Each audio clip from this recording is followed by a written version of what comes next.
ibu, itu istri seperti saya, Ibu Lina dan saya akan senang sekali. Kenapa demikian tergesa-gesa membesarkan diri untuk sesuatu yang jelas-jelas Anda sudah duduki posisinya sebagai kepala keluarga. Sikapi yang kecil sebagai yang kecil, sikapi yang besar sebagai yang besar. Sekarang, tenaga. Gunakan tenaga dan waktu sekecil mungkin untuk urusan yang kecil.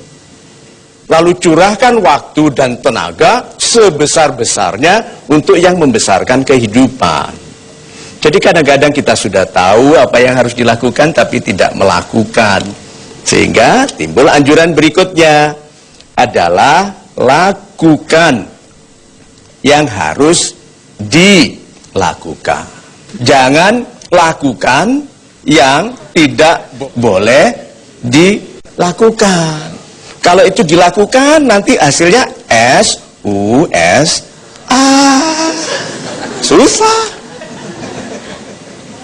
So life is simple. Hidup itu sederhana. Tidak ada niat Tuhan kecuali memuliakan kita. Masa Tuhan yang menginginkan kita mulia kita persulit dengan prioritas yang salah, dengan pembebanan perhatian yang salah. Ikhlaslah untuk menjadi pribadi yang menggunakan sekecil-kecilnya tenaga untuk sekecil-kecilnya urusan, dan menjadi pribadi yang mencurahkan sebesar-besarnya tenaga kepada sebesar-besarnya urusan. Itu. Super sekali Pak Mario, terima kasih Pak. Baik, super audience, pemirsa di rumah, Pak Mario, kita akan masuk ke pertanyaan polling. Silakan. Dan pertanyaan kami pada malam hari ini adalah seperti ini.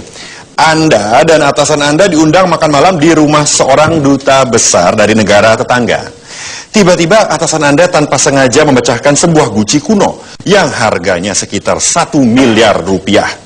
Sewaktu sang duta besar menuduh Anda yang memecahkan guci tersebut dan meminta ganti rugi, apa yang Anda lakukan? A. Mengakui bahwa Anda yang memecahkan guci tersebut tetapi keberatan dengan ganti ruginya, atau B. Menyampaikan kepada duta besar bahwa atasan Anda yang memecahkan guci tersebut, atau C. Menyampaikan kepada duta besar bahwa tamu yang lainlah yang memecahkan guci tersebut. Silakan. 5, 4, 3, 2, 1. Terima kasih. Tepuk tangan untuk pilihan Anda. Dan kita lanjutkan perbincangan kita, Pak Mario. Silakan. Bapak berbicara mengenai stres bisa melejitkan kita ke tempat-tempat yang baik, yang lebih baik. Apakah hal simple yang bisa kita langsung mulai praktekkan dalam kehidupan sehari-hari yang bisa membantu kita melakukan hal ini, Pak?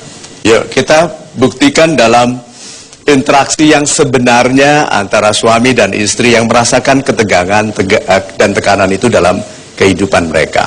Kita sangat beruntung sekali dihadiahi kesediaan baik oleh sepasang suami istri yang super ini untuk menjadi contoh bagi kita semua. Silakan, Bapak. Kita berikan tepuk tangan. Silakan Bapak Ibu. Nama Ibu, Ibu Rini. Nama Bapak. Selamat malam Ibu. Silakan. Ini mikrofonnya. Bapak, selamat malam. Silakan duduk. Maaf, ini mikrofonnya Pak. Ya, silakan Pak Mario.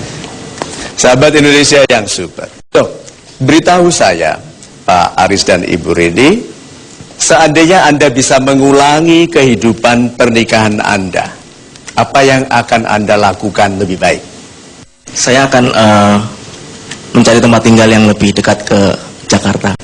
Lebih dekat ke Jakarta. Kalau Ibu? Saya mau cari kerjaan yang dekat rumah sekarang. Sudah ada anak, Ibu? Belum. Belum ada. Sudah berapa lama menikah? Sudah 5 tahun, Pak. Sudah 5 tahun. Ada rencana untuk memiliki keturunan? Pasti, Pak. Pasti.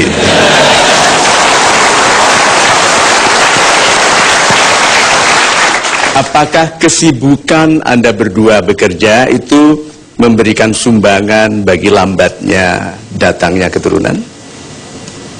50% ya, Pak.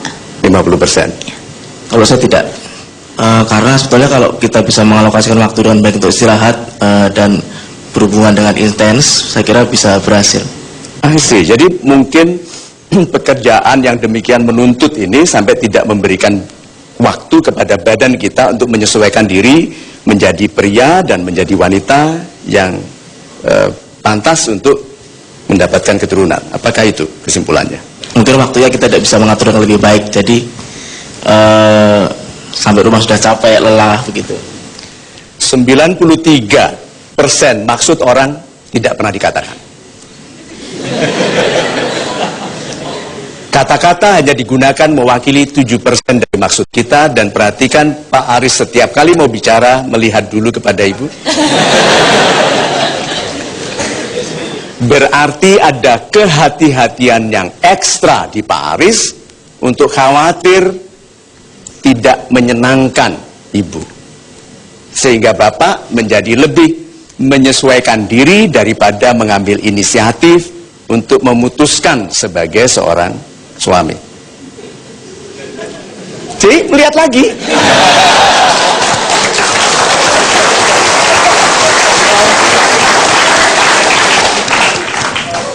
Yuk kita duga. Berarti di rumah yang lebih banyak bicara yang mana? Istrinya. Oke? Yang lebih banyak tidak setuju? Istrinya. So, kelihatannya bukan pekerjaan, bukan karir, bukan jaraknya rumah, bukan belum hadirnya anak, tetapi tidak seimbangnya kesediaan untuk menjadi partner. Terasa sekali tidak ada keseimbangan di dalam penerimaan, di dalam mengorbankan kepentingan diri.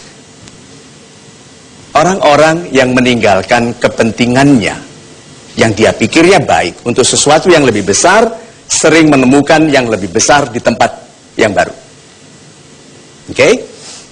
Sekarang, Ibu. Kalau Ibu tidak bekerja, tidak mendapatkan uang yang sekarang, tidak mendapatkan penghormatan yang sekarang, tapi punya anak kecil yang lucu, yang wangi, yang menangis, begitu. Ibu pilih mana? Yang kedua, Pak. Yang punya anak menangis lucu. Karena kuda saja ada yang 2 miliar harganya. Maka bayi itu berapa nilainya, Ibu? Tidak ternilai. Kadang-kadang kita tukar dengan pendapatan berapa sebulan. Jangan menangis dulu. Oke? Kita semua dalam kehidupan ini membuat trade off. Kita itu semua pedagang. Mengambil sesuatu, mengorbankan sesuatu, itu kita berdagang, kita hitung-hitungan. Jadi untuk hidup dengan baik, ini guru panahan saya di Jepang mengajarkan, kalau memanah mau tepat jangan menghitung.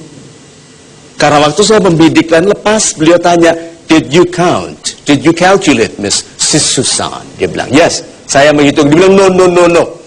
Kesalahan menghitung hanya datang kepada yang menghitung. Orang yang tidak menghitung bisa salah hitung, Bu.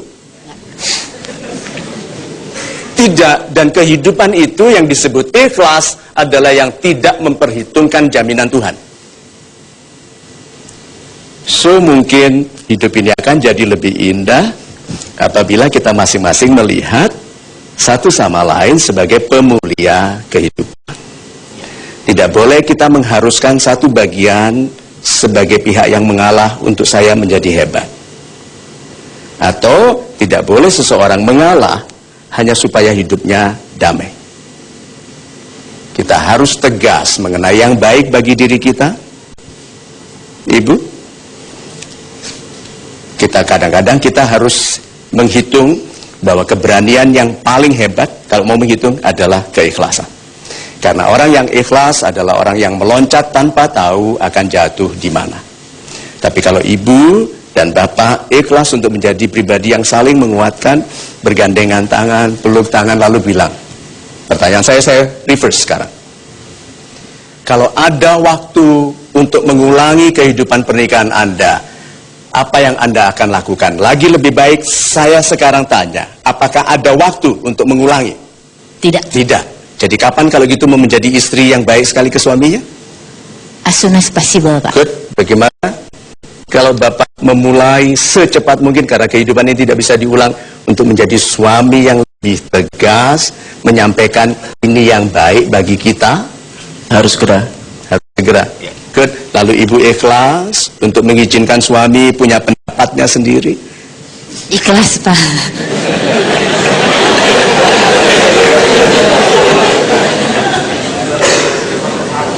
Saya paling takut berbisnis, berusaha, bekerja di mana ada orang yang tidak ikhlas.